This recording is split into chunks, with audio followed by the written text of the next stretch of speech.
What is up? Welcome back to another video. Figured I probably better get started on this video before I get to working and get too much accomplished and not do any filming. So we're up here at Nathen's shop and got the 69 Malibu / Chevelle, and we got some of this rust. As you can tell, it's real bad through here, which I've already got the worst of it cut out. And then you can see some of it wrapping its way up into there. And then you can see the lead seam. And he ordered these parts from right here. Very good quality stuff. So what we got is, I'm just gonna loosely lay this stuff in here for you guys. Here's the inner channel with all the spot weld holes already drilled. And then as you can tell, I got this panel marked. Got to do some trimming on it. They give you plenty of material. It's even got the rolled lip. So this thing will sit right in there. Whoops, hold on. And then you got this guy here, which will kind of go up into there. As you can tell, they give you plenty of material. So that'll fix all our rust issues over here. And we'll have to do the same thing on the other side, as well as do the channel up top here, because there is some rust you just can't really see.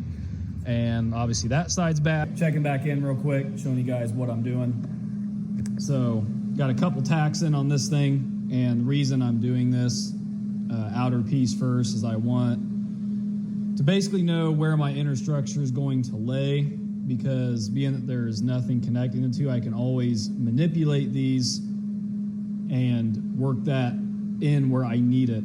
So I found places, got this thing fit, and fit great here, here, here, and here. So I got those tacked in, and then I'll start just slowly bending this thing in place, getting some tacks worked around. And this is a little low up here, so I'll actually come underneath here and push up on that and get it where I want it, tack it in place, and then that'll give me this panel, and then I'll be able to make my inner structure fit as well. And we do have this guy here that's supposed to go something like this. Not quite sure what I'm going to use from it, or if I even will. I will dictate that after we get this thing where I want it. So I'm gonna kind of manipulate this, get it bent down and tweaked and whatnot where I need it, and tack it in place, and then we'll check back in again. And then hopefully I can get some time lapses or some videos of actually getting some work done. But as far as this goes, I need to kind of focus and concentrate. So I'll put the camera down for now, and like I said, we'll check back in when I get a little further along. Okay, new day. Back here out here after work, and got started on this top corner. As you can see, we're still in the same spot where we left off. All this stuff's tacked in up till about right there. And I want to retain, you know, when you're doing patina blending, your goal is to basically fool everybody. So we want to retain as much of this original stuff as possible. So all this is good enough to weld to along here until you hit this and the lead. So basically I used this piece I showed you guys, I think, in the previous part of this video. Trim the radius off of it because we don't need the radius, because this channel comes all the way up to the radius, and then I will weld along said radius and create my own. So as you can see my outline here, this will go right there and right up in here, and then shove that down, and then we will have our new piece up here, and I'll weld it along this radius, and then obviously all through there, and then we will be ready to plug weld. Minus being finished welded, went through and we got our top channel all done, got it all tacked in place, and then don't mind a couple burn throughs up there because that roof is pretty thin, and we're trying to save on as much of the original metal as we can. So there's all that. Pretty stoked. So now we're getting started on this side. So all I've done over here is clean up my flanges. As you can tell, not fully done yet, but just got the bad scaly stuff off. So now I'm basically just going to reverse what I did over there.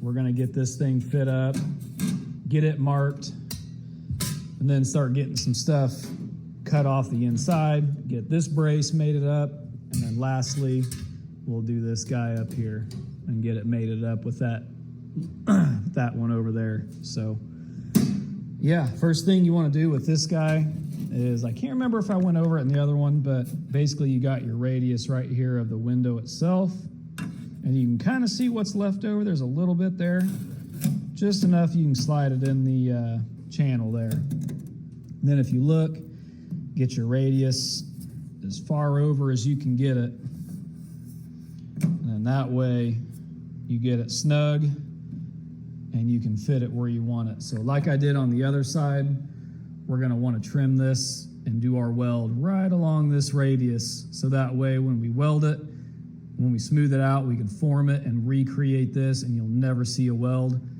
And then right here where the body, where the quarter panel meets your rear tail panel here, you got that seam, so that way if you weld right into that seam, you can basically take the width of that with a cutting wheel and just lightly grind it into your welds and recreate this line as well.